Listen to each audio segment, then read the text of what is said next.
Hi and good afternoon, everybody. Welcome to our joint informational briefing with the Senate Committee on Energy, Economic Development, and Tourism and the Committee on Hawaiian Affairs. Today is Wednesday, October 30th, 2024, 1 p.m. and we are in conference room 229. This is an informational briefing streamed live on YouTube. In the unlikely event that we must abruptly end this briefing due to technical difficulties, we're going to try and reconvene as soon as we're able. In the event we are not able to reconvene today, a new notice will be posted on the Hawaii State Legislature's website. The purpose of this informational briefing is to discuss telecommunications on Hawaiian homelands and provide an overview of Governor Green's emergency proclamations related to the incident earlier this year where services were terminated, up to 1,500 customers, affecting many households and businesses, especially those residing in remote areas.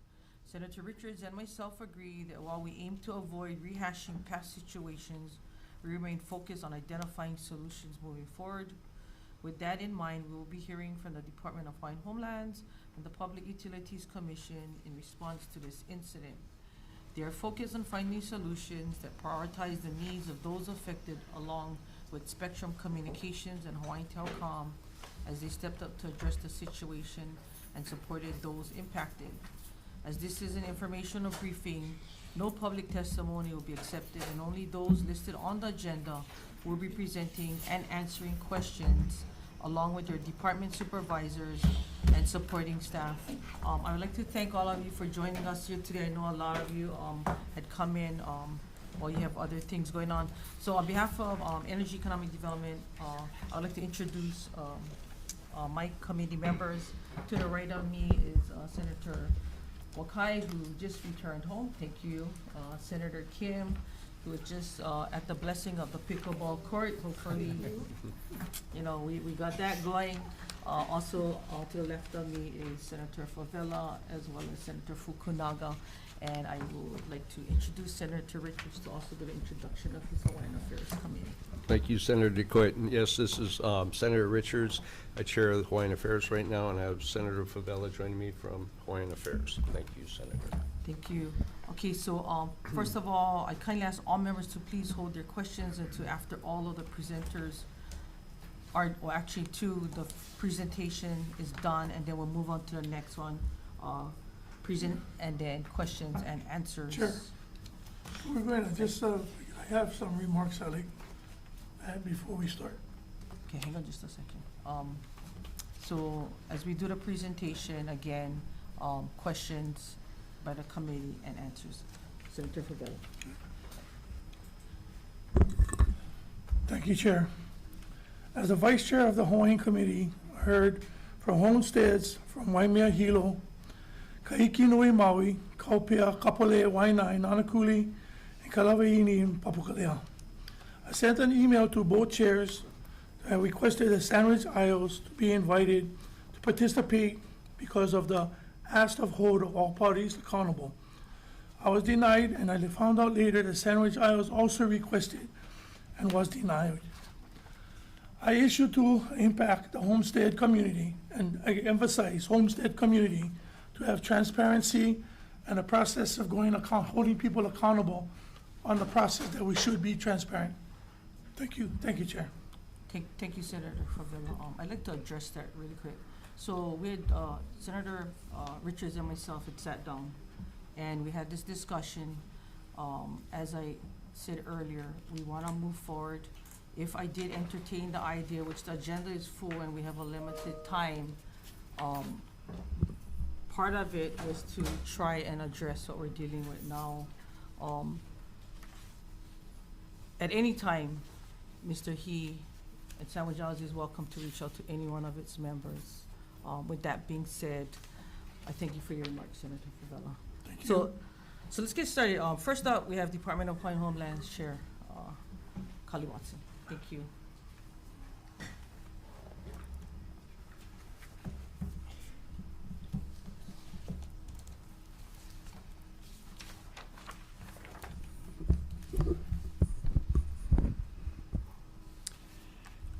Good afternoon, chairmen, as well as vice chairs, as well as members of the committees, both the Energy, Economic and Development and Tourism Committee, as well as the Hawaiian Affairs Committee.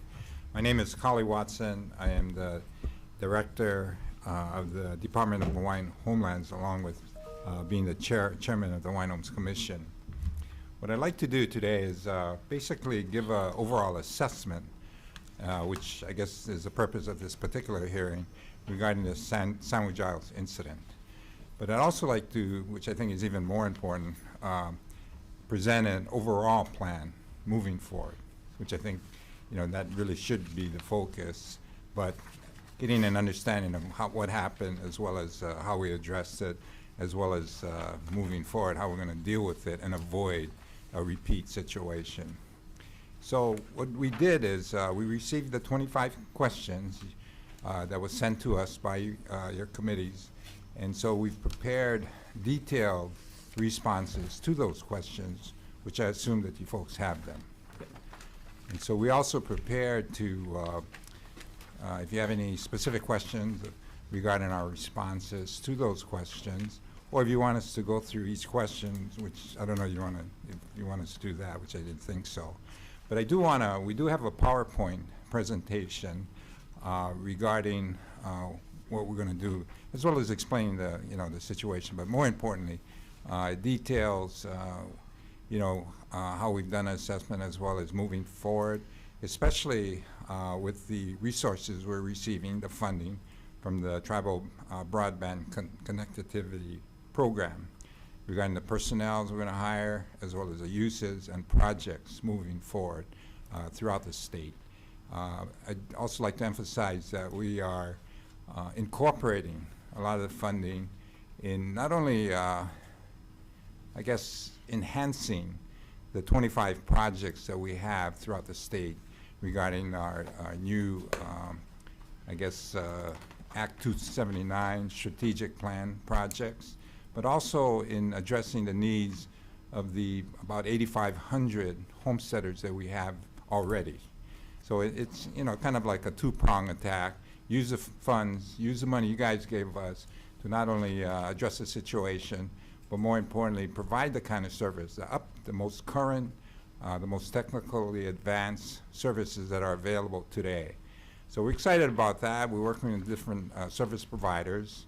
We're looking to work with some of the other service providers that provide more stability as well as resources to avoid a repeat situation that we had with SIC. So we can go through the PowerPoint if you want quickly, or whatever you want, whatever your preference Can is. you just go through the PowerPoint real quickly? We got the questions back with the answers, and then, we went through it, and then some of us might have follow-up questions for Okay, you guys and as well. I'd like to introduce the broadband specialist that we have on staff, Jaren Tengen. Aloha, Senators. Thank you for the opportunity to speak with you guys today. I'm going to take you through a short presentation on our response to the service interruptions in the spring on Hawaiian homelands. This slide goes over a background. It's just the history of Sandwich Isles. As you can see on the slide, over the past decade, the company has faced a large number of legal, financial, and regulatory problems. Slide. At the time of the crisis, up to 1,500 customers on Hawaiian homelands that depended on Sandwich Isles was affected. This disconnection represented a threat to life, given the possibility that residents would be unable to contact emergency services. As you may know, before a telecom provider may suspend service, they're required to give advance notice to regulators and customers. Sandwich Isles did not follow these requirements. Slide. So when Sandwich Isles began threatening to suspend service, we knew we needed to act quickly and reach out to our lessees. This slide is the snapshot of the first 30 days of our response. We sent letters to each household and business on Hawaiian homelands and launched a public information website. As the crisis deepened, we took the unprecedented step of urging customers to switch to other telecom providers to ensure they wouldn't lose access to phone and internet service. To get the message out, we launched an extensive media campaign to reach lessees and secured dozens of stories in local newspapers and on TV and on radio. We also asked the Governor's Office to issue an emergency proclamation, which brought greater public attention to the crisis and gave the department greater flexibility to respond to the situation.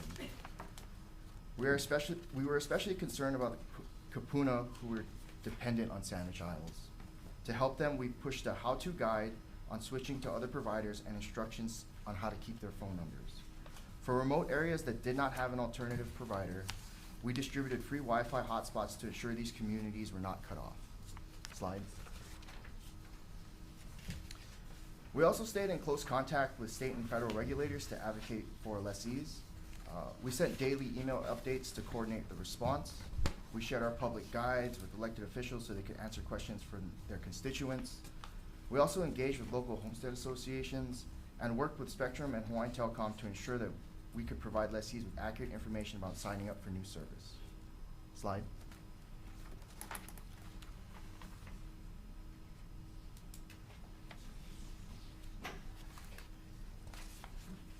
Next slide. Oh, sorry. Today we continue to receive reports that lessees are being billed by Sandwich Isles for service they are not receiving. Here you can see an image of a guide recreated for lessees to respond to those bills.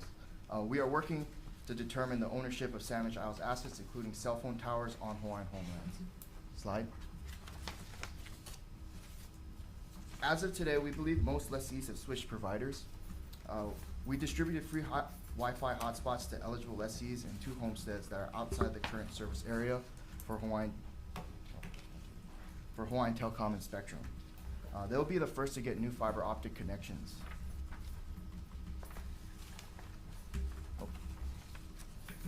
Thank you, and if you have any questions, we'll be available to answer them. Thank you, Chair, and I just want to say from when it first started, I can appreciate you coming, and the questions that I asked, you guys were able to help. I think my biggest issue was the communication. So this was really helpful for us to get out, and I believe I asked you at that time if you could forward this to all of my colleagues to get the word out. I also want to address the fact that in some of the most remote areas like Kahikinui, Keokea and stuff, that even when you went out and you got blasted, you know, they were very responsive to the fact that you came, you guys provided hotspots as fast as you guys could, so I want to thank you for that. I will open up the committee to questions. Senator Favela. Okay, I guess this is according to a little bit of information that I got. So according, well, you can answer the question or not, Kali, right now, but I just wanted to ask him. According to 1995 licensing with DHHL, licensing, is it true that DHHL jurisdictions over the client telecommunication companies on Hawaiian homeland? They control the telecommunications. They get jurisdiction. Aloha, Deputy to the Chair, Katie Lambert. So that is addressed in one of our written responses, and DHHL's position is that we do not control basically the operations of telecommunications provider. That's not within our jurisdiction. What we do have is the ability to offer basically dispositions, right? The authority to, when in the case of infrastructure, cabling, conduits in the ground, then of course they need to come to us for our consent to basically traverse our properties. Right, so you guys have jurisdiction of those, what you just said? Yes. Okay. When did DHHL decide to allow other companies, providers, telecommunication companies on Hawaiian homeland? That was after we received, or the FCC had a ruling with regard to the fact that License 372 basically gave perpetual exclusive rights to SIC. The FCC issued an order saying that exclusivity is impermissible under federal law, that competition must be provided for, and from there the department took steps to advise leasees if they could choose other service providers. The difficulty was in the practicality of it. Some of our homesteads did not have the ability to switch to an alternate provider, even if they wanted to. There's a couple more. Did DHHL conduct a beneficial consultation prior to allowing other companies to provide services? No. Are other companies required to service all unserved Hawaiian homestead, including Kakanui, Maui, Waimea, and on Big Island? I'm sorry, can you repeat the question? Are all the other companies required to serve all unserved Hawaiian homeland customers? The answer for us from the DHHL's position is yes. If you're trying to service Hawaiian homelands, then we would want you to service all possible So homesteads. other companies are required to do this? To serve, To if serve. if they are seeking to use our lands and put infrastructure in, then yes, we would like to have license agreements with them for service. So how much of the unserved areas of Hawaiian homelands currently don't have the services? I am aware of the community, so who do not have an alternative to SIC at Yeah. the moment. I believe that is Pu'ukapu, Ke'okea, what is the community on Molokai?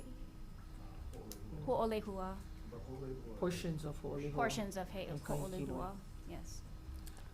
So just one follow-up on that. So just to give a little bit history. Hawaiian Telecom, previously before the company that they're dealing with now over there, not only refused at the time, but we're going to something to that later. I just wanted to be clarified that if you guys are requiring the same requirements as was for whichever companies come and utilize you guys' homestead property. Thank you. Yes. Thank you, Chair. Thank you. Senator Richards. Yeah. Coming back to the service, what percentage of these different communities are not being served by the providers? Karen, you got that? Sorry, could you repeat that question, Senator? I'm sorry. What percentage of the areas are not being served as of yet? Or are they all being served 100%? So that is a very good question. When we talk about service, they're technically all served because they have some sort of connection. But if we're talking about fiber service, Pu'ukapu, Ke'okea, and Kahiki Nui are the three that we are tracking right now that do not have fiber service. We're actually working closely with Hawaiian Telcom to fix that, so we're looking at hopefully by the end of the year. Have fiber service installed by the end of the calendar year? I think HD could probably speak more on that, but yes, that's what we are hoping for. Okay. I'd like to follow up on that one. Okay, thanks. So Jared, so maybe the question is, how much of those lands that have fiber service are operable? All of them except those three. So if we're looking at if I understand your question correctly, Senator, you're asking out of all of our homesteads that have connection, which are currently disconnected? Is that, so it would be those three, Kahiki Nui, Ke'okea, and Pu'ukapu. Okay, so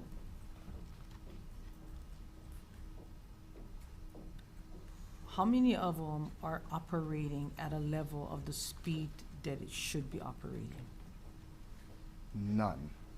We have pushed out hotspots there, and for Kahiki Nui, there's a temporary wireless solution. But since Kahiki Nui is very remote, it's hard to get to, so network designs is a little bit tricky. So the reason why I asked the question is from day one, and of course you weren't there, you were in, so when the fiber optics went into Molokai, okay, I'm gonna just say this, fiber optics went into Molokai, it was never operating at the level it should have been operating. I live in that area. I've been there from the day of it being installed.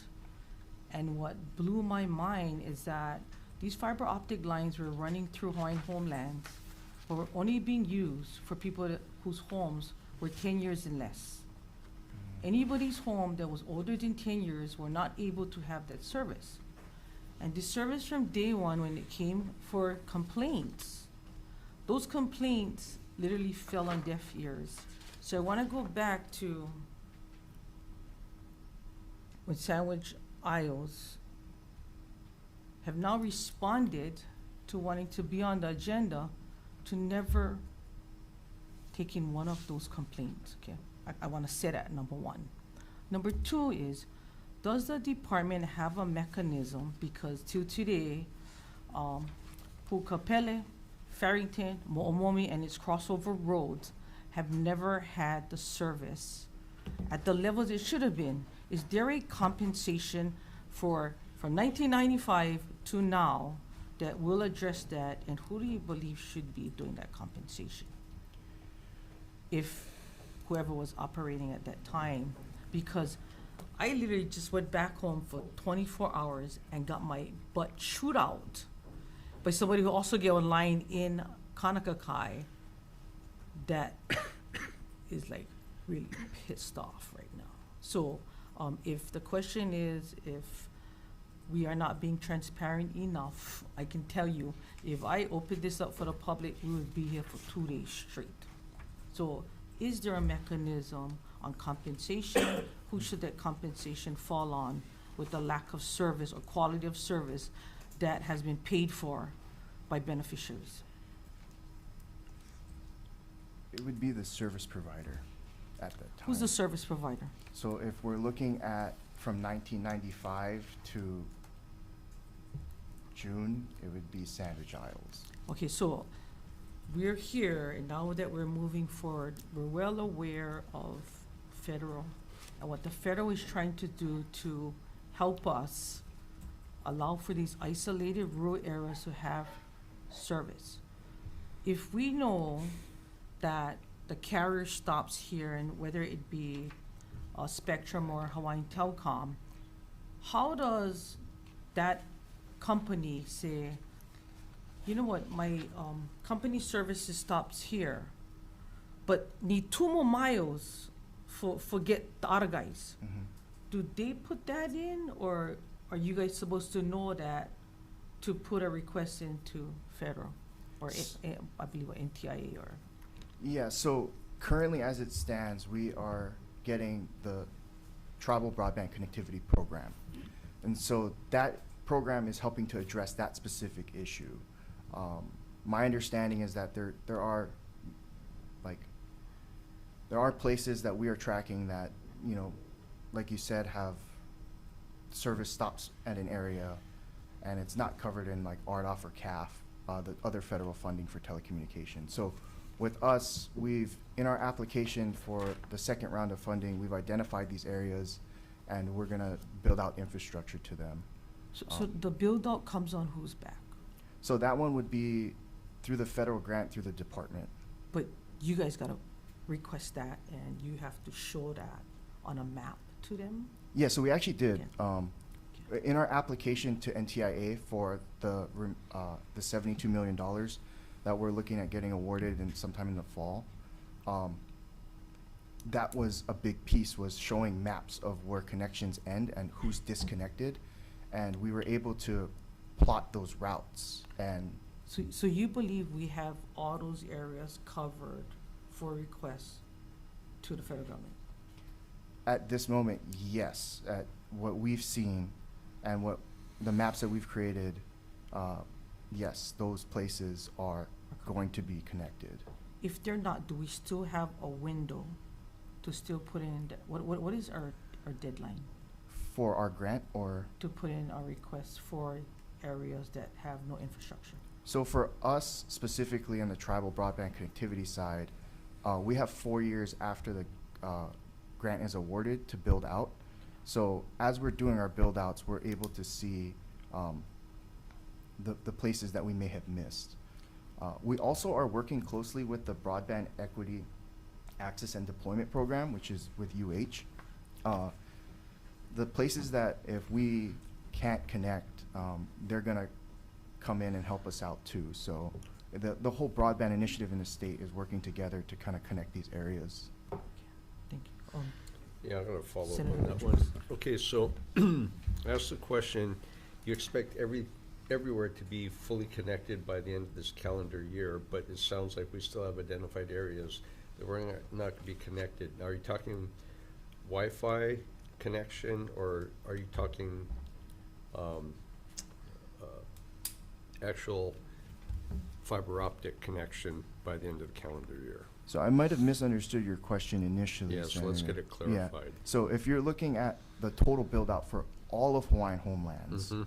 right, we're looking at 4 years after the award date. And the award date is upcoming. Yes, it's within Okay. it's sometime in the fall. We're still working with Okay, NTIA so on then, that.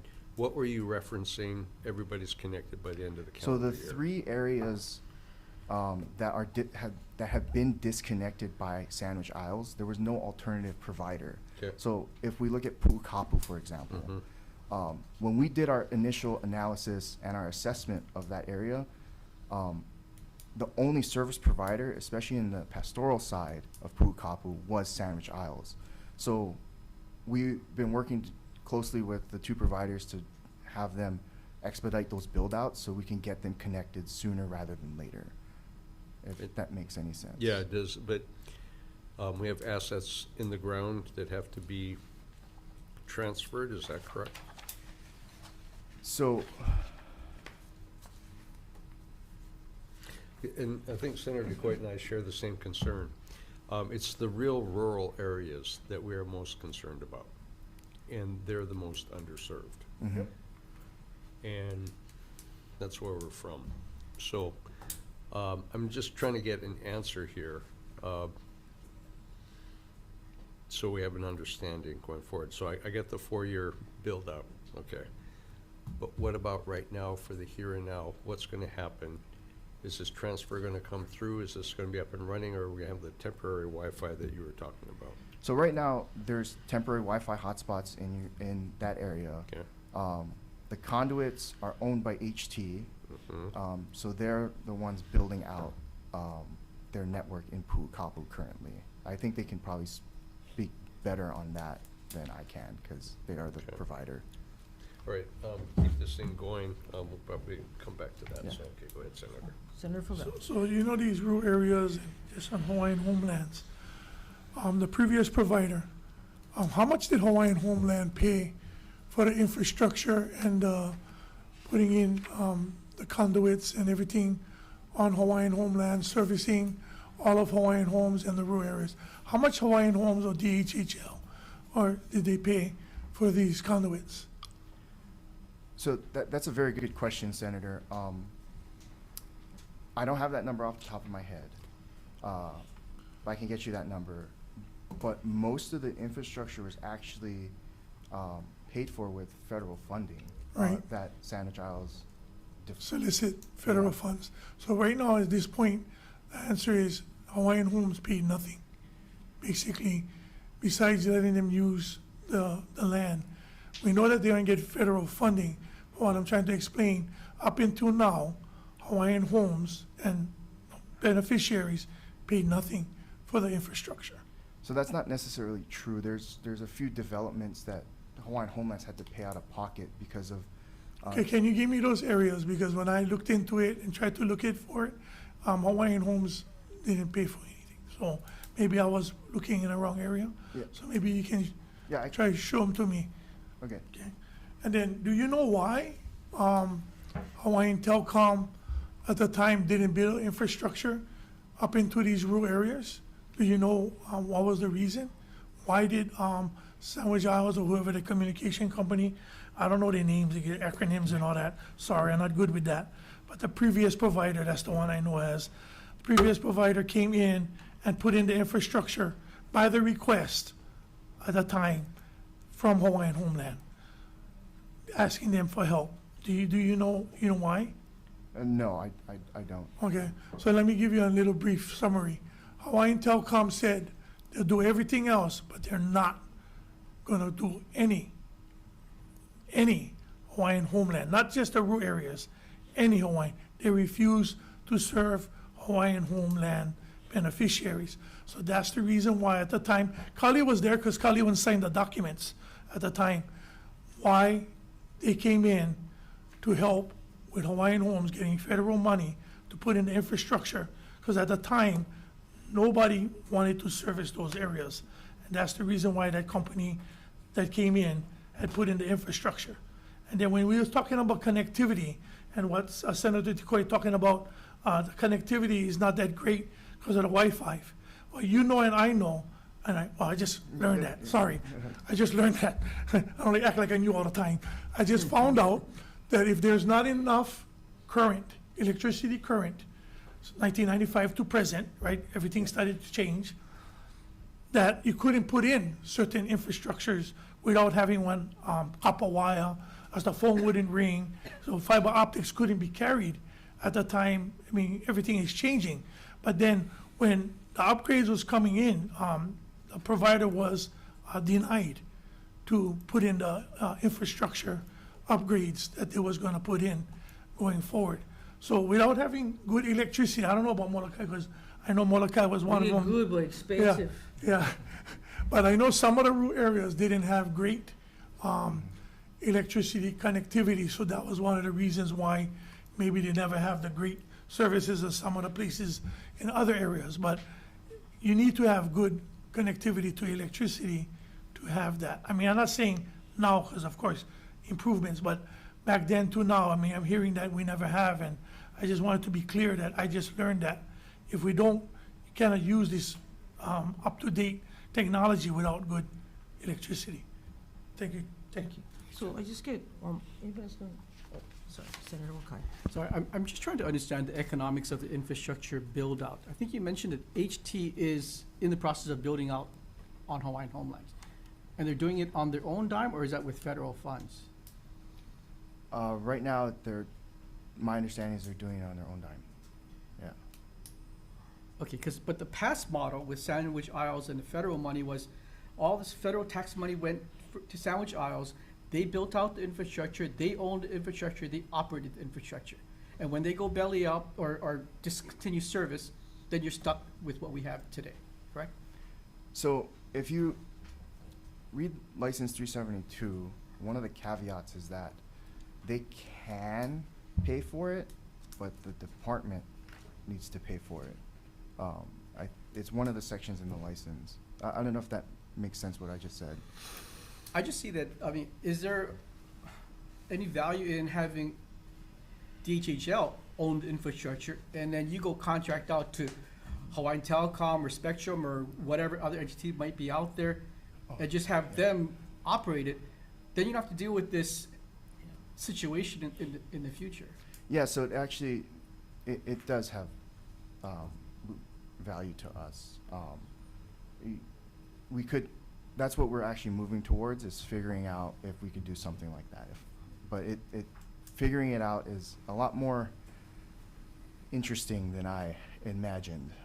So it's something we are exploring, though. But in your testimony or your responses to the questionnaires, you're saying you're expecting $72 million later this year.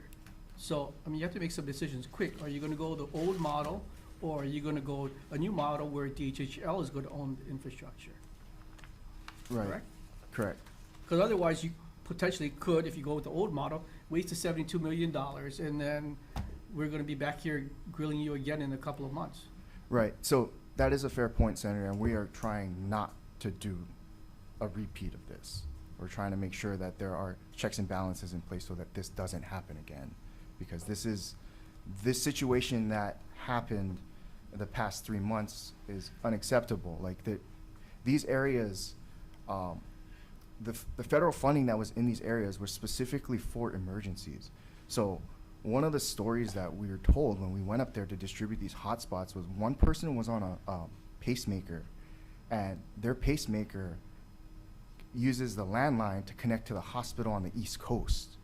And so they couldn't get in contact with the hospital, so the hospital was like freaking out because they thought this person died.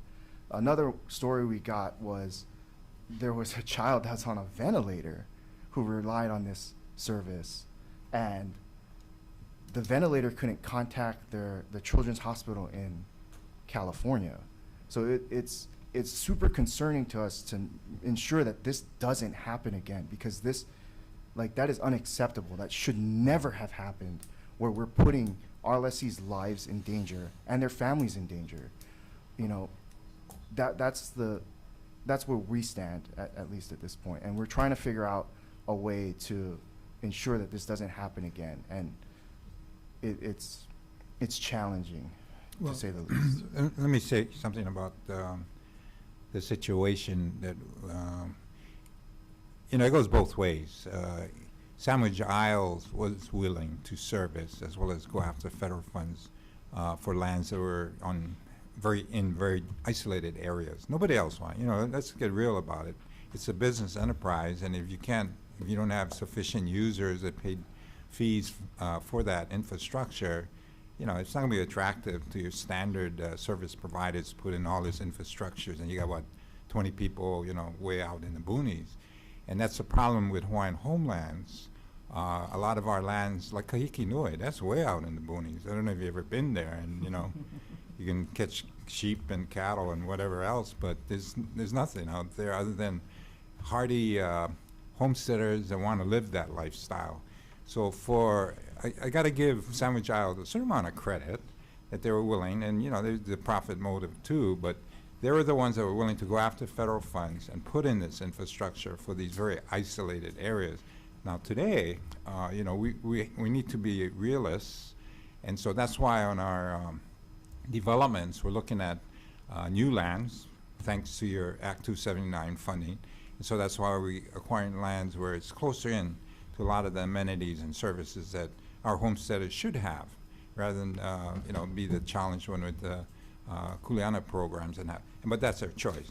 But they also comes with a certain amount of deficiency, such as infrastructure that is very, very costly.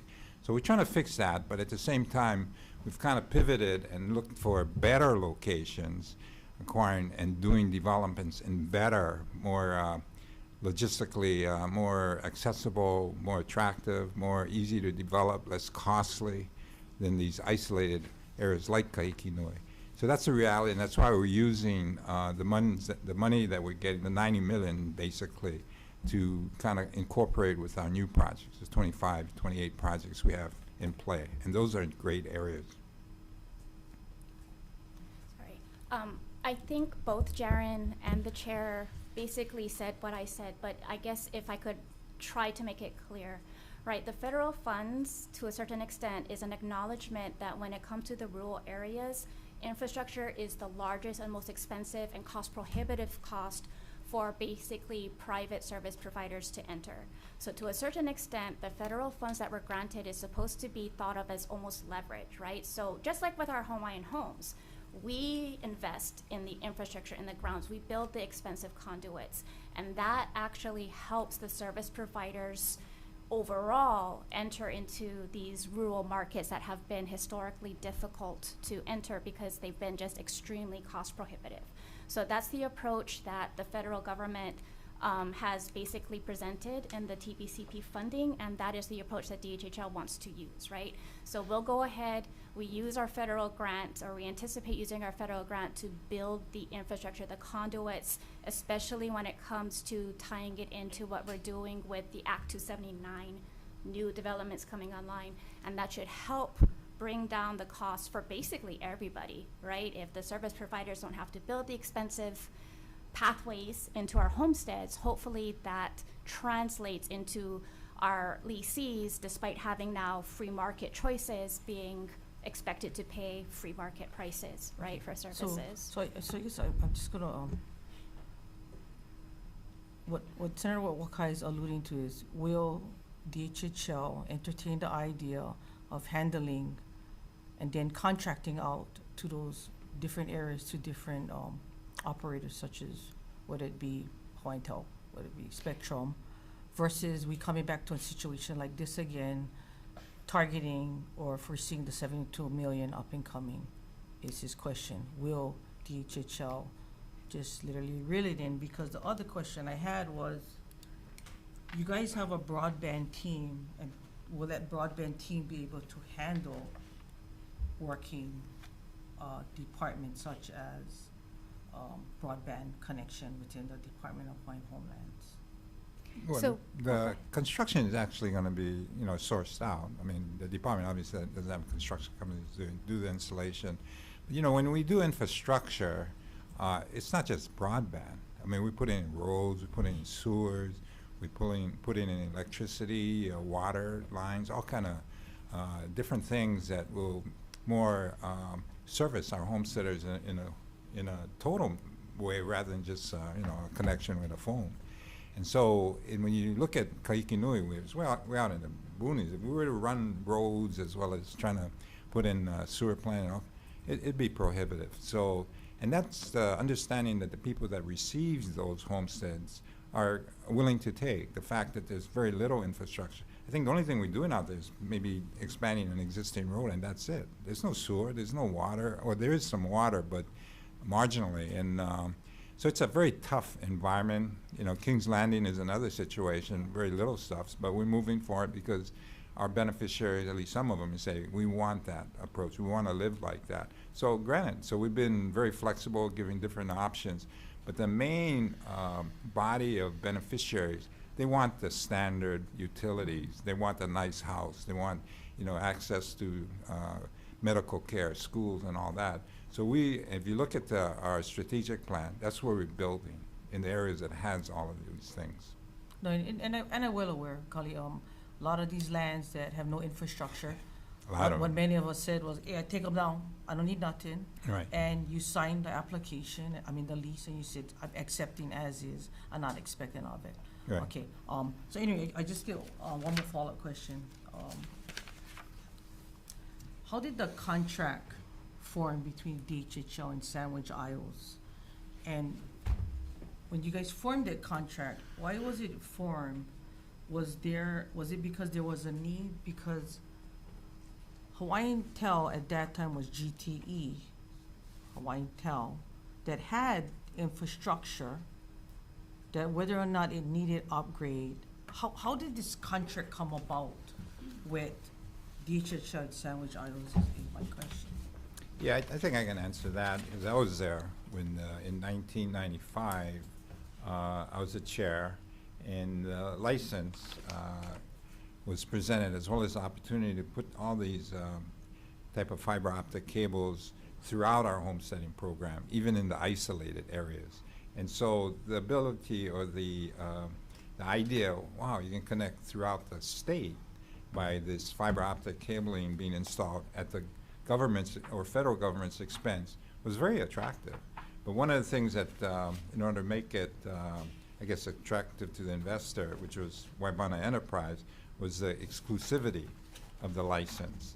And so that, which was subsequently ruled as inappropriate, was the way we approached it. But you got to admit, boy, the guy, he was able to get a lot of funding.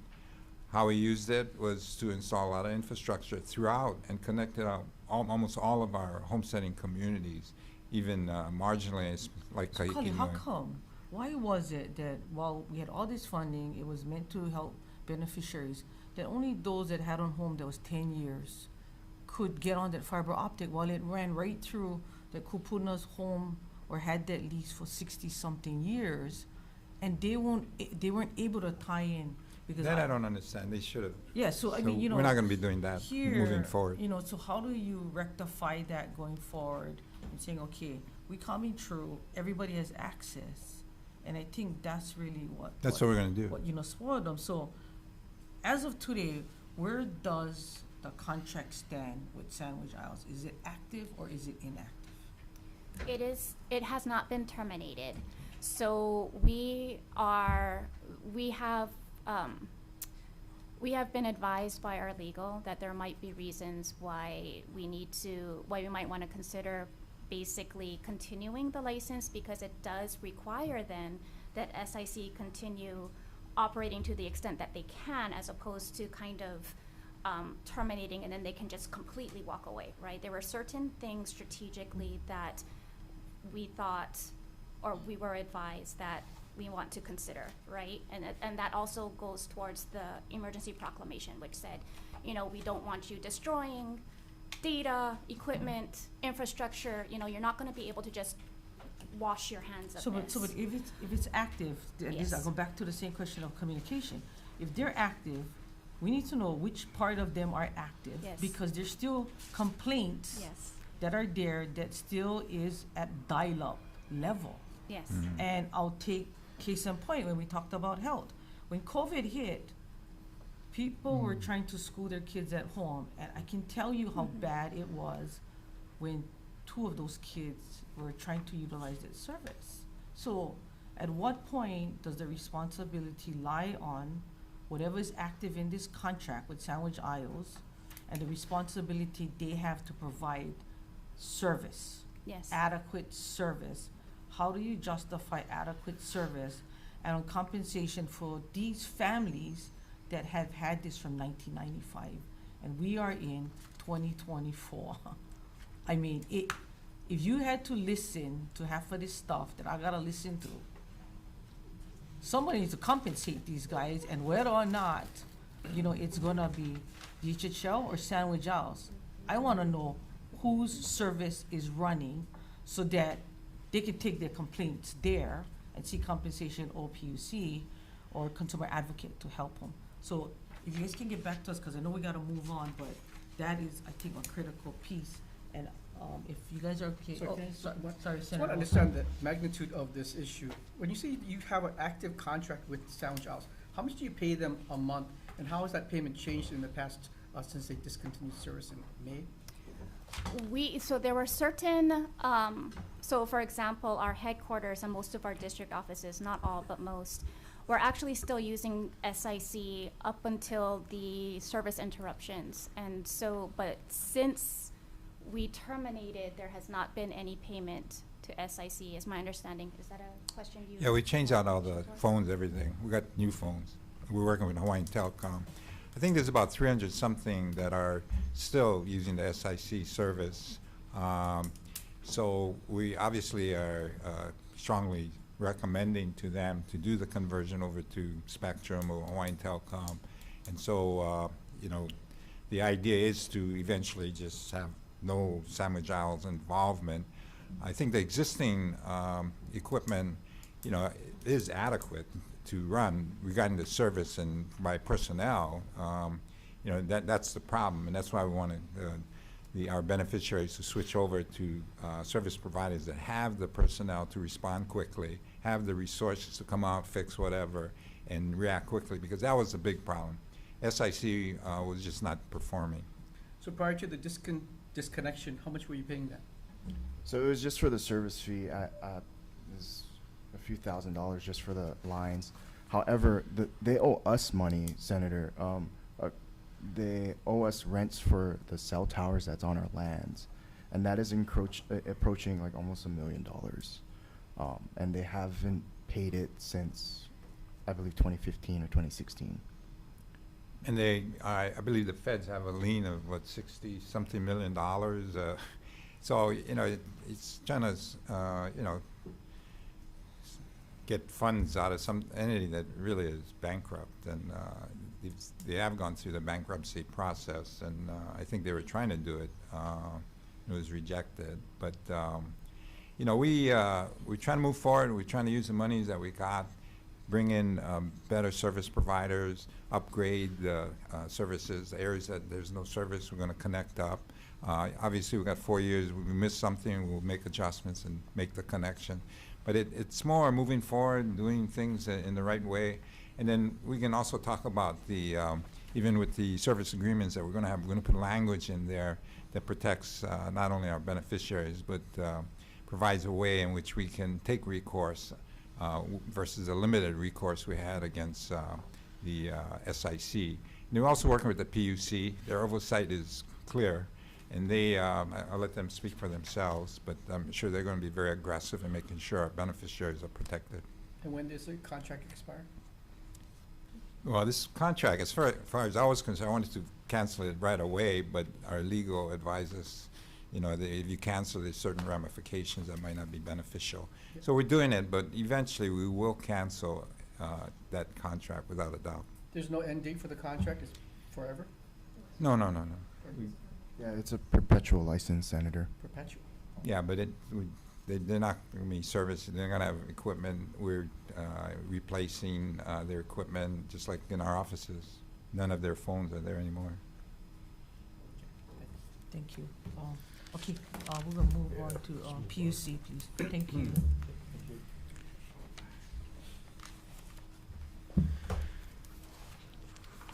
Thank you, chairs, vice chairs, members of the committees. Leo Sanchin, chair of the PUC. I want to thank you for this opportunity to provide us a couple of minutes, real brief. You guys already have our presentation and as well as our responses to your questions. So I just want to move into it. Just as some background, it was back in 1997, November 14th, when the PUC granted SIC a certificate of authority to provide local and intrastate telecommunication services, specifically on Hawaiian homelands. Between 1997 and 2001, SIC entered into loan agreements with the U.S. Department of Agriculture Rural Utility Service to finance that build-out of the DHHL telecommunications network.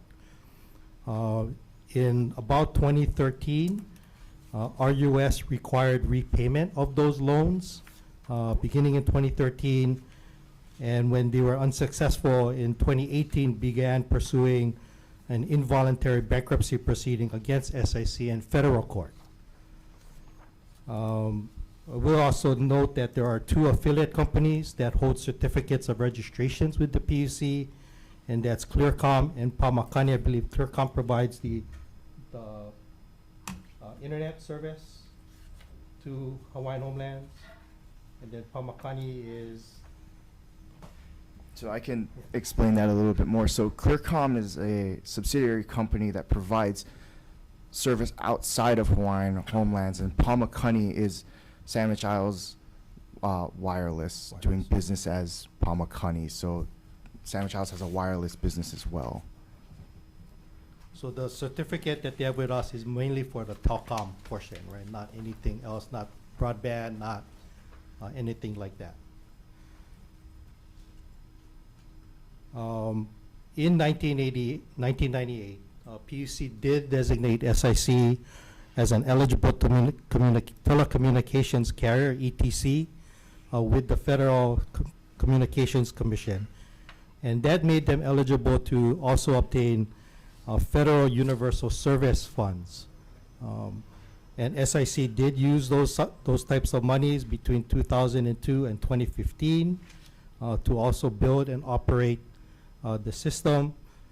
But starting in 2016, because of all the legal issues surrounding the federal legal issues surrounding SIC, PUC decided to decline to certify ETC upon SIC. So today, only Hawaiian Telcom is the only ETC certified in the state for those federal USF funds. Kind of moving forward, when we got word through DHHL of SIC's threat to discontinue service, we found a violation of PUC rules. I think Jared alluded to it earlier. We do have rules that for all of our telecommunication providers that have certificates with us, they provide us 30 days notice of termination, right? We found out the day before Sandwich Isles was going to terminate service. So that's a violation of state rules and laws. So that's under the jurisdiction of the PUC. That's when we issued a notice of violation in order to show cause on why SIC shouldn't be held in violation of non-compliance of the PUC rules. Thereafter, also, Governor Green issued the emergency proclamation that Jared alluded to. And then that led up to a June 17, 2024 order to show cause hearing, in which both SIC and the Consumer Advocacy, Division of Consumer Advocacy, appeared before the PUC.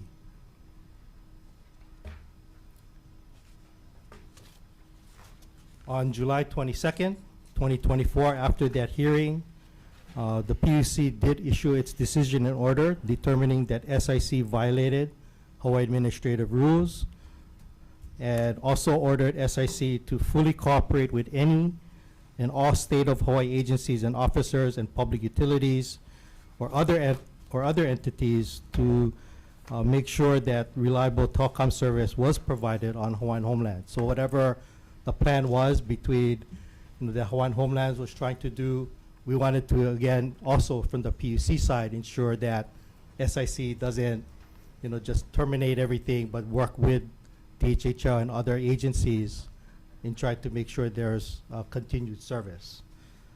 On July 31st, SIC did file a motion for consideration, and that order just came out this past Monday denying that motion for reconsideration.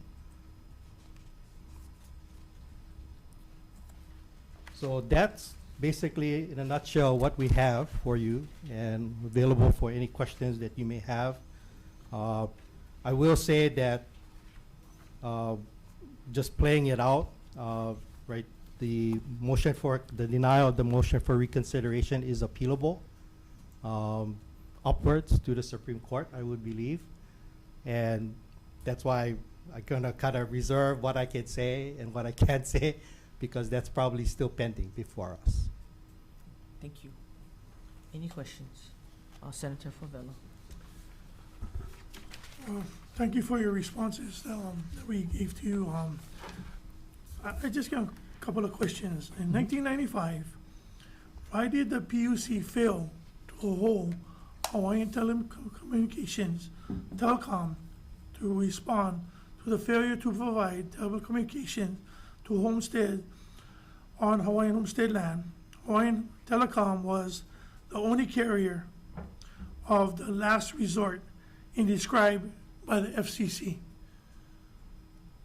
Well, at that point, right, just like Director Watson said, right, it's a business decision as well, right?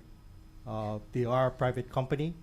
They would have then come into us if they wanted to provide service to remote areas, rural areas. That I would have to defer to Hawaiian Telcom. Of course, I don't know if any of us was here at that time, but at that time, the PUC, right, until there was a proposal to come forward, right, we would have considered it. But there was no proposal, right? The proposal that we got in 1995 was from SIC. Okay, in 2016, when the PUC decided to decline the certification for Sandwich Isles, did the PUC actually take action not to certify, or did the PUC not schedule the issue? No, but what happens on the ETC certification, it's a requirement from the FCC. Every year we need to do it by a certain time frame. The FCC reminds us of that time frame. And at that time, it's really looking at the record of SIC, whether or not they're fit, willing, and able to provide telecommunication services. And at that time, they were already embroiled in federal legal issues. Right, so that. You said earlier you guys didn't certify. Yes, correct, Okay. starting in Yeah, so 2016. then what was the action taken? So the action taken is to let the FCC know that they are no longer a certified ETC. Okay, anything else was scheduled with that, for that? No, there's no scheduled hearing. It's just a requirement for us to take a look at the record, what's going on with Sandwich Isles, reporting requirements that SIC has with us as far as their financial, wherewithal or their ability. So we look at all of that, and that's the criteria that we use that comes down from the FCC. Okay. A couple more and I'm done. In 2005, did FCC law change for the universal services funding the universal areas like Hawaiian Homeland? I do not have any idea about the federal USF requirements. Because therefore, at that time, Sandwich Isles was the only eligible telecom company and did not need the PUC certification. They could have tried to seek the funds, No, yes. I'm trying to explain to you, you just said you don't know about the 2005 universal service change. So if you don't know them, you cannot say that they was trying to. At the time when they changed it in 2005, it was the only eligible telecommunication Yes. company and did not need a certification from the PUC. Well, And I- that's, well, I would say they weren't the only ones. There was, I guess, GT Hawaiian Tel that was the, but the ones also. that was only doing the services for DHHL, those companies you just named refused services to service Hawaiian Homeland at the time. They never like engage in it. Like I said, I was not around at that time for that to happen, and if that So then you can do me a favor, then, if you wasn't there at the time, then can you maybe respond to us in an email and try to look if that, what I'm saying is somewhat correct? sure. Thank you. Thank you, Chair. Thank you. Any other questions? No, good. Hang on, I get one question. Actually, I don't, you can answer that. Thank you, Okay. Bill. Thank you. Next up, sorry, is Spectrum.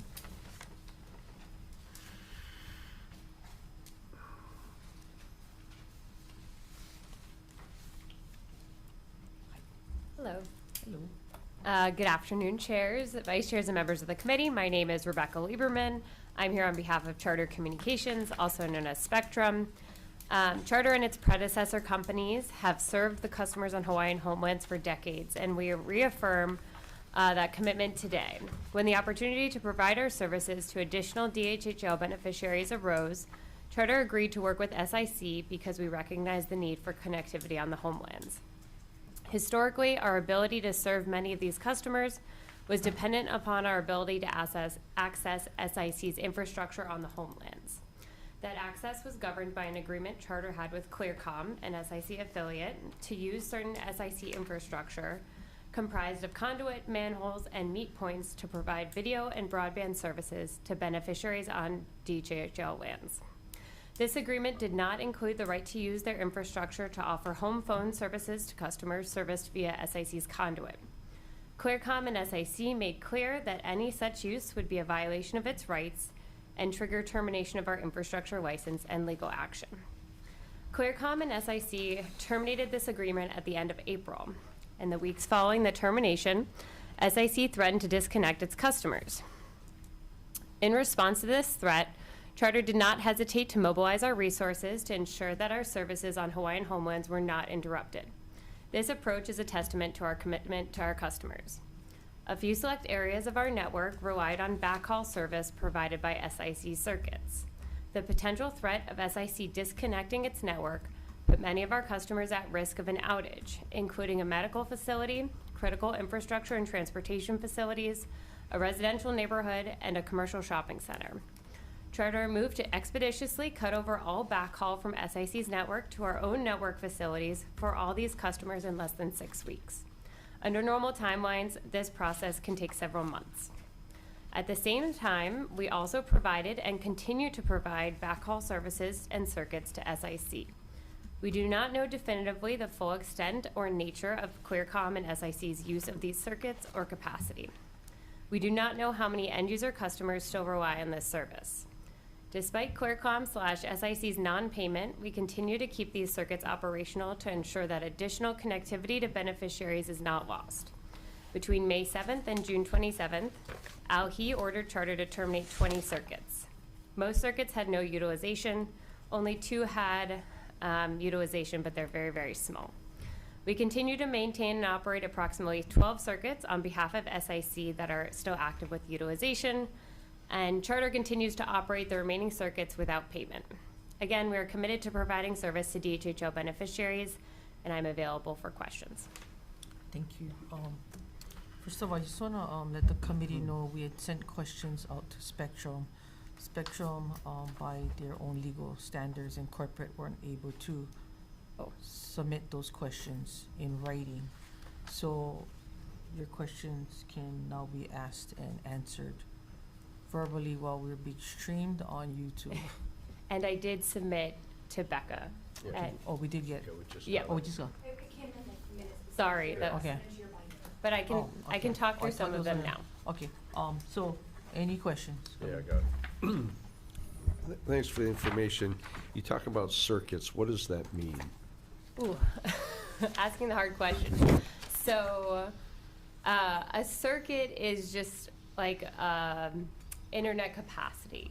So probably the bigger question is how many people, how many customers on a circuit? A circuit, Quite varied? it varies. So it could be one end user at the end of a circuit. It could be several. A circuit is just like an amount of internet capacity. Okay, and then you said you were maintaining 12 currently? Yeah, so the way networks work is that, right, we sell circuits to customers who want internet access. So SIC was buying services from us, and we continue to operate those circuits even though we're not getting paid. Approximately how many customers? We don't know. Okay. So it's like a certain amount of internet capacity. Okay, and then you said, I think the term backhaul was, Yes. means what? So backhaul is this idea, like the middle mile infrastructure. So the end user is the line, this is hard because I should be able to answer these questions. So backhaul is like the trunk routes that connect, they're large scale wires that connect, bigger areas that run across the islands. So they don't necessarily connect to end users, but they connect circuits to circuits. Okay, so, because you're talking that end user node or whatever the terminology is that, so this is the main trunk we're talking about? Yeah, so the services that we lease to Hawaiian Telcom don't necessarily connect directly to their customer. They might eventually connect, or not to Hawaiian Telcom, I'm so sorry, to SIC. So they might connect to end user customers, but we don't provide the end user connection. Okay, so you're So just talking the main, The middle mile, yeah. okay. And I can get you more specific, precise If you could, I would definitions. appreciate that. Yes. So you're not exactly sure how many customers you are supporting right now, is that a fair statement? That's correct. So they're not required to tell us what's on the other end. Okay, all right, thanks. Just get one question. Senator Rovell. I know Spectrum and changed their name a lot. Is Spectrum a locally owned company? We are not. Thank you, Chair. Senator Okai. I'm familiar with Hawaiian Telcom being successful at getting federal funds, but I've never heard of Spectrum or Charter getting federal funds. Do you guys go after federal monies? Charter does go after federal money in other parts of the country, and we think we are a company that operates in 41 states, so we look at federal funding nationwide. So why don't you get federal funds in Hawaii? I cannot speak to why we have not in the past. Because everything that was presenting to us before with DHHL seems like it's predicated on federal monies. They're expecting $72 million in federal monies. And it would seem that you're not able to kind of play, so to speak, in that area. But Hawaiian Telcom, because of their, I don't know if they have certain criteria they meet to get federal funds that you don't have here. But it sounds like you're not able to really grow and compete with Hawaiian Telcom because you don't even have the ability to get federal funds to build out the infrastructure that Hawaiian homelands might need. Yeah, I think a big piece of that is Spectrum for decades as Oceanic has built out our network, and our network is pretty broad and vast in this state, and our services, our same level of service is available nearly statewide. So we, Oceanic invested that expansion into our network decades ago, and built out to most areas decades ago. I can't speak to future opportunities to federal funding. I hope we can compete in the future. But that's something to look into for sure. Okay, when you say hope, does that mean that you're planning for it, or are you gonna just let Hawaiian Telcom take all of the infrastructure build out federal monies for DHHL. Yeah, the business is absolutely looking into it. I don't have a definitive answer right now. Okay, thank you. Mm-hmm. Can you get back to us with an answer, Mm-hmm. and then I can I will forward do it, my best. please? Mm-hmm. So, you know, I noticed we asked you a question on what are the rate you folks have for internet and telephone policies. Mm-hmm. Are these rates reflective right across the state, or does different islands pay different rates? Yep. Spectrum's prices are available statewide and nationwide, so we have pricing, the same pricing everywhere we operate. So island-wide, and I had this question posed to me Mhm. from two islands that had said, you know, high speed on a neighbor island versus high speed here, and I'm assuming it varies in rates because of population base. Is that the case? Spectrum's rates don't vary, so we have promotional rates that we offer to new customers, but in terms of our standard rates that are available, they should not vary anywhere in the state. Okay. So if you have a specific example of that, I can look into it for you. But we have standardized pricing everywhere we operate. Do you know where it says, we asked how many people have switched services, and then the response was unknown. We do not ask broadband customers why they switched to Spectrum or who the previous provider was. It's kind of ironic because I had asked about something myself, and the first question they asked me was,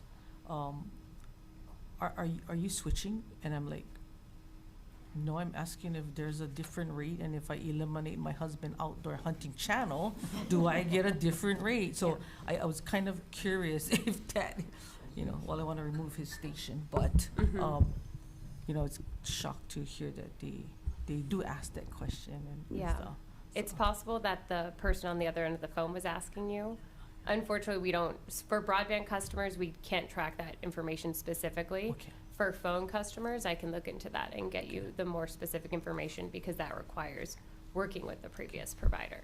So you guys have an idea of population base, how many people you guys provide service for on islands comparable to what Hawaiian Telcom does as well? Like market share? No, just on providing of services, whether it be at the internet or cable services. Sure, yeah, all of our services are available at every household, if that makes sense. So every single household now in the state has Spectrum Internet available, has Spectrum TV available, and has Spectrum VoIP or home phone. Okay. So there should not be a house that has access to cable from Spectrum but not internet. Okay, thank you. I can add something to Oh, the rates, being that I'm a Spectrum customer. Senator Kim. I know you have rates that people got grandfathered in, because I was grandfathered into Mhm. something, so that rate would be different.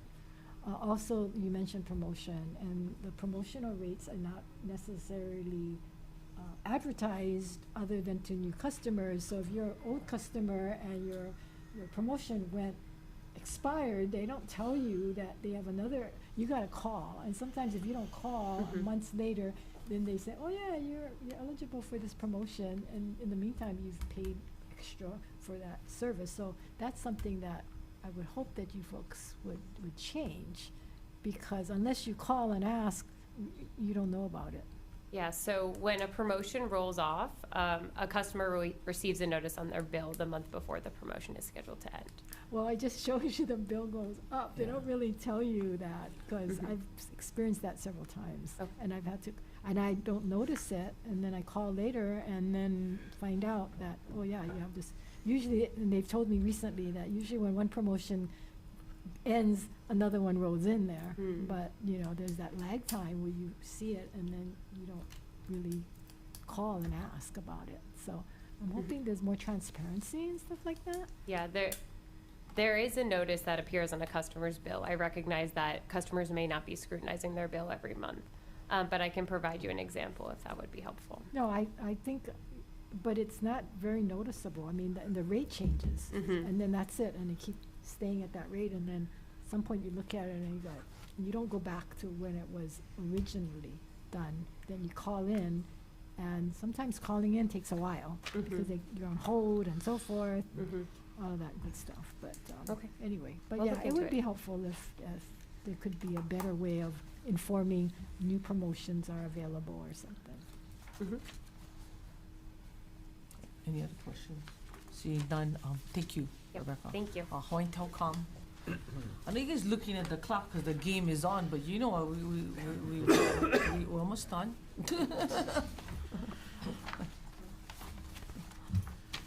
Aloha chairs, vice Aloha. chairs, committee members. I'm Dan Masatomi. I am the Director of Strategic Business Development for Hawaiian Telcom. I don't have a formal presentation, and you have our responses to our questions, but we are committed to taking fiber to every single resident on the Department of Hawaiian Homelands. It's part of our goal to make Hawaii the first state in the union to be 100% fiber. But any questions for me? Anybody have any questions for Hawaiian Telcom? Yeah, I got a question.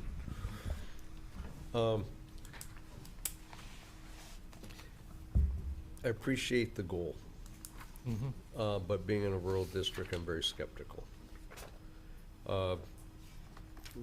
Talked about having greater than 90% private equity, private capital for the investment.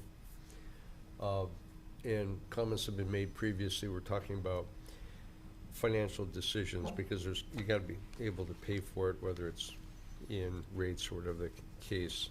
I am skeptical just because I've seen in my districts that it just hasn't happened. Is this part of a strategic plan and you're confident of the financing to get this done? I am confident that we'll get it done.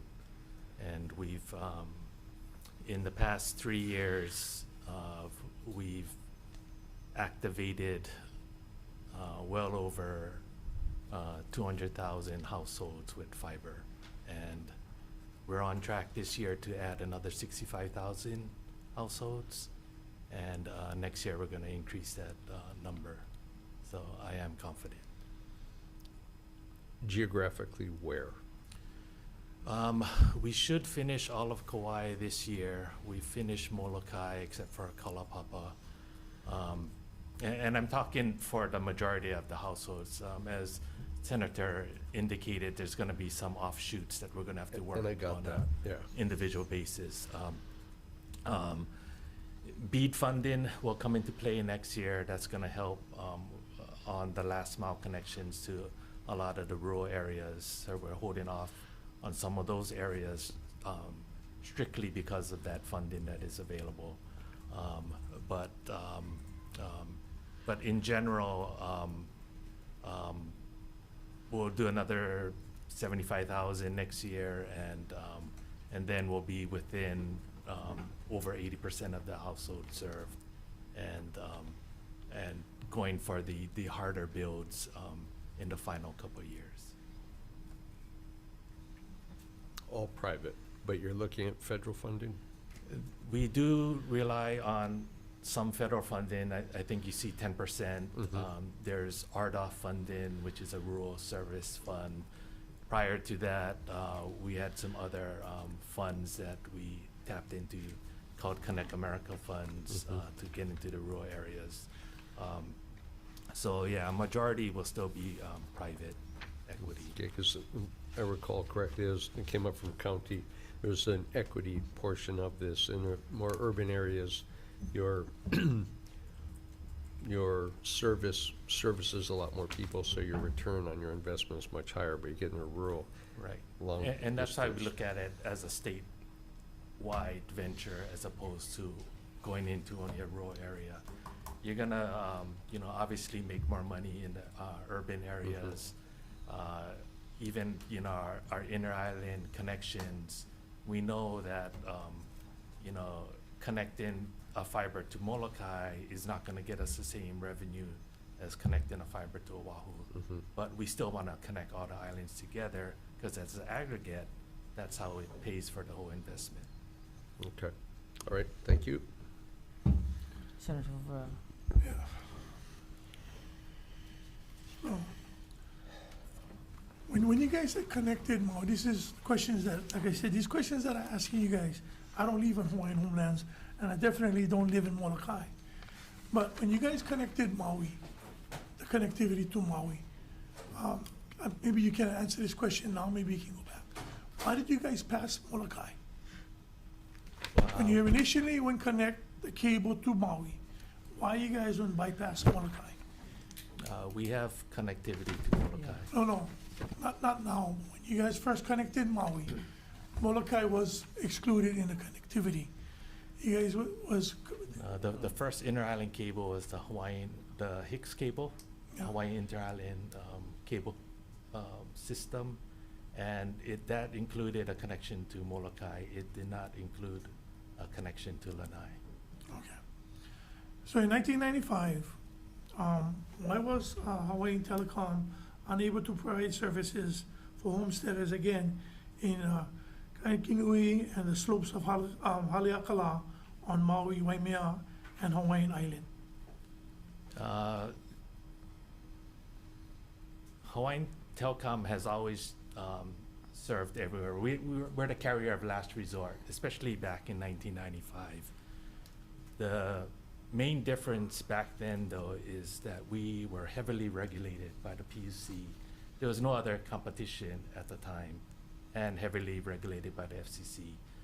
The PUC rules for expanding your network had to be followed by Hawaiian Telcom.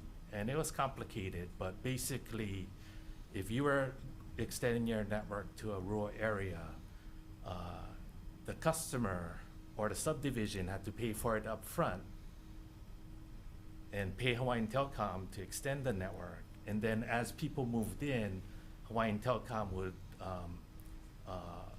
reimburse the subdivision. So once the density, and that was over a 5-year period. And the tariffs haven't changed, so it's still that way today. And within that 5-year period, the development would get reimbursed for the full costs. But it was that initial upfront payment that made it difficult for a lot of the developers to come up with that money to even begin that process. So the thing is, so that's why DHHL had asked an Hawaiian-owned company to solve the issues for Hawaiian homesteaders at the time. Right, because they found a brilliant way to get around the PUC regulations that limited what Hawaiian Tel could do in following the tariffs. And was because the difference was because Hawaiian Homestead on their infrastructure and right of entry was different from what I guess you guys was trying to look into connectivity, because that's the reason. So the question that I get is I know it's a long time ago, but the reason why I'm saying this, what bothers me is that, you know, and it's nothing to do with the 2 chairs or whatever, but this is coming from the community that very much lives where the homestead office is at. Nothing to do personal with you guys or anybody, but they wanted transparent conversation.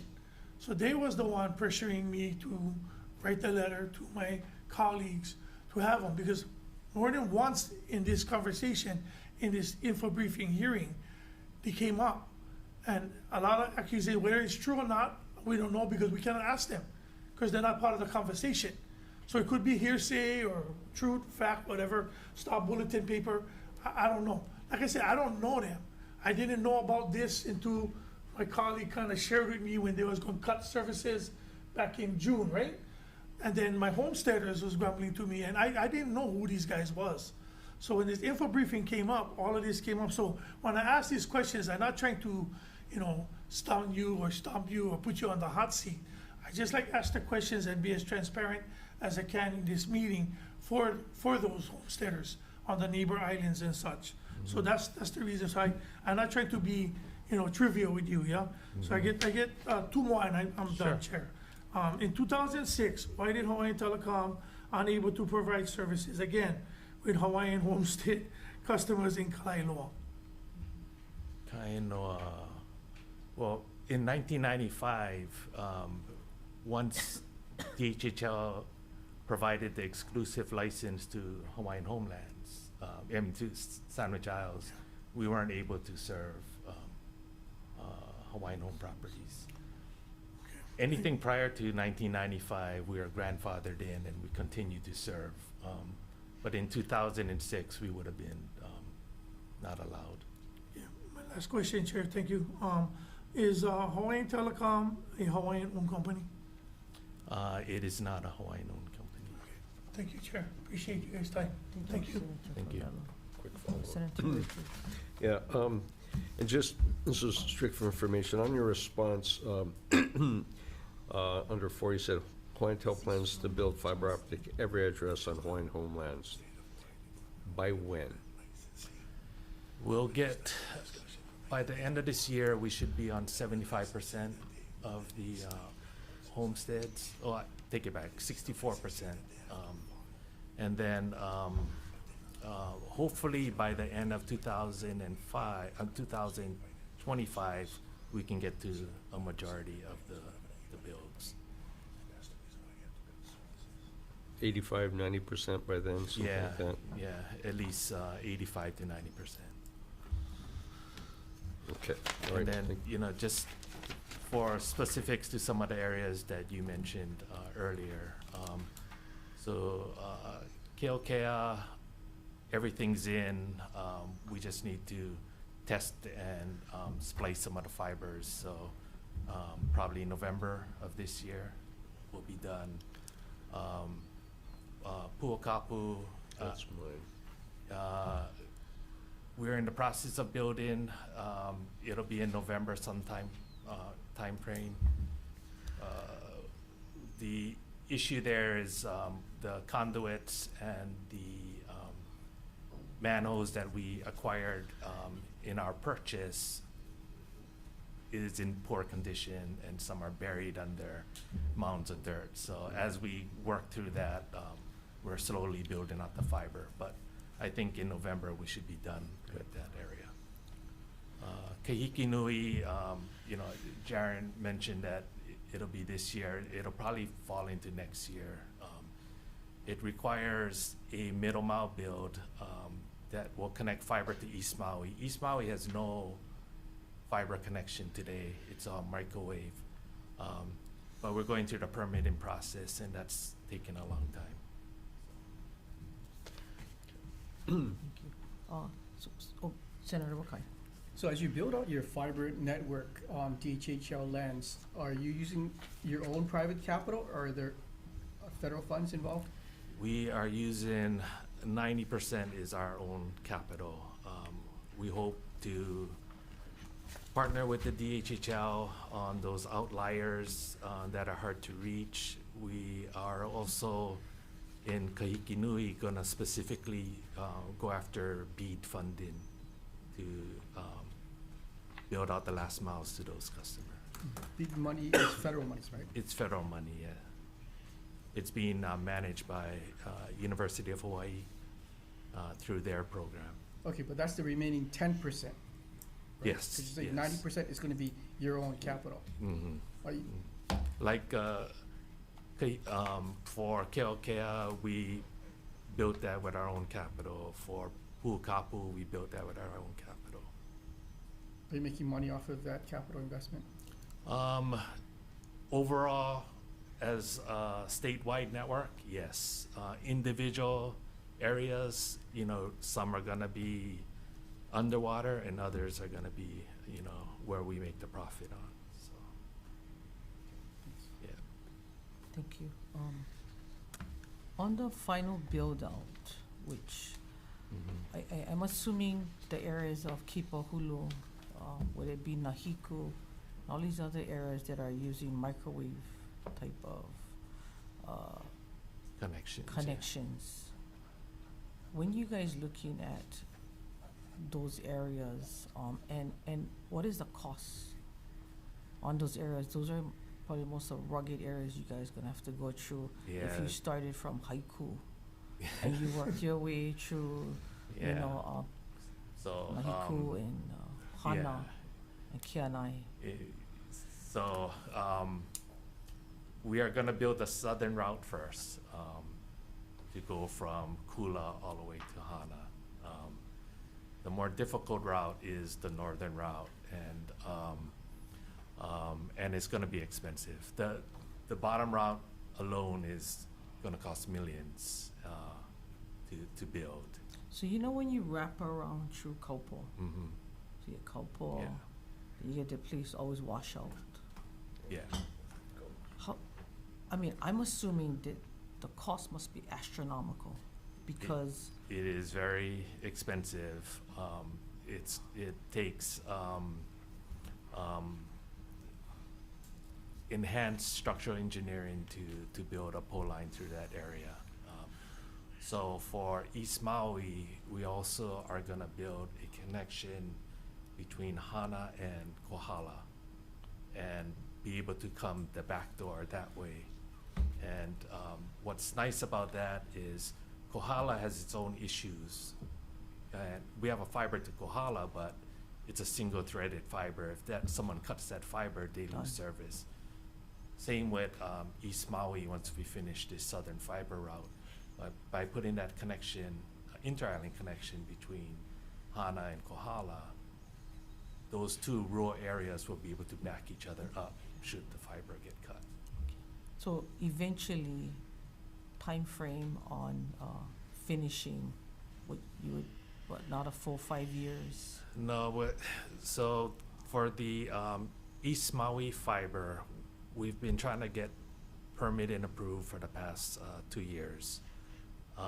We think we're about a year away from getting county approval to run that fiber.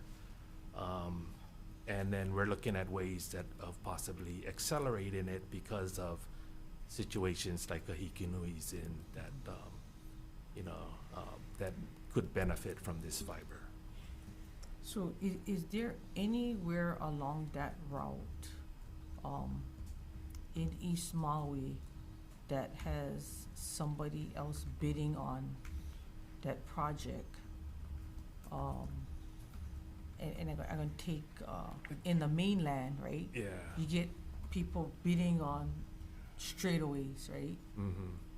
But then you have outside entities that have the possibility of coming. You guys, anybody else that has come in to bid on that, realizing they don't have the equipment to do it, and if this falls true, that those costs will mount? Yeah. For market areas like that, we doubt there'll be people coming in. I think what they'll do is a lot of companies rely on our network for their services, and they'll probably just lease services from us in order to serve East Like Maui. one contract, subcontract. Mm-hmm. Okay. Yeah. No, thank you. Any other questions? Similar to Wheeling. Stop that, that's for the following week. But anyway, I just wanted to thank everybody. I'm sure we'll have follow-up questions that I will continue to send out, for those that weren't here, as well as some of us on follow-up. So let's say mahalo. Thank you, everybody, committee. Thank you guys for joining us. I know you guys have a lot of important matters going on in your district. With that, this info briefing is adjourned. Mahalo.